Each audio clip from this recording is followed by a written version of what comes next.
Here are the 7 best books that I read in 2024. First is Clockwork Angel by Cassandra Clare. This was a reread for me as a book that I read in middle school. It is the first in a trilogy about shadow hunters who fight demons in 1800s England, and this was so good. Nostalgia really counted towards that 5-star rating, but overall it was just fantastic. For the Wolf by Hannah Witten was a dark cottagecore fantasy romance that I really loved. This is like a retelling of Red Riding Hood, where the second daughter in the monarchy has to be sent to the wolf in the woods, but surprise to no one, he's actually not the bad guy. I also reread Sea of Ruin this year. This is a pirate love triangle fantasy romance book. The plot in this book literally never stops. There's always something going on, engaging, emotional, and powerful. This book could always get me out of a reading slump. Saving and Redeeming 6 are books 3 and 4 in the Biting 13 series. This follows Joey and Aoife's childhood friends to lovers plotline in 2005 Ireland, I think. Their relationship is affected by drugs, domestic violence, the perils of just being in high school.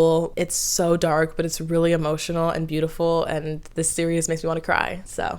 When the Moon Hatched has to be one of my absolute favorite fantasy romances of all time. This is world building at its finest. There are dragons, there's a world that doesn't spin, there are moons. Our main character is just so badass, and the romance was gorgeous. This book has every single checkbox for me. It's perfect. I reread 2 books in my favorite fantasy series of all time, which is Throne of Glass. I reread Heir of Fire and Queen of Shadows last year, and they were such a good time. It's one thing to reread your favorite series and love the characters even more, but it's another thing to find the little Easter eggs or the character development moments that you didn't catch in the first couple times reading it. It's just a phenomenal series. If you haven't read Throne of Glass, pick it up, okay? Pick it up. And my last book is actually a fan fiction. I read Manacled by Senlin Yu this year, which is a Hermione fan fiction that takes place as if Harry Potter lost the war against Voldemort 3 years later. It's so emotional. It's kind of like a Handmaid's Tale retelling in parts of it. Definitely watch trigger warnings with this book, but the 1,000 pages of this story had me laughing, crying, screaming, throwing up, everything, and I am not the same after I finished it.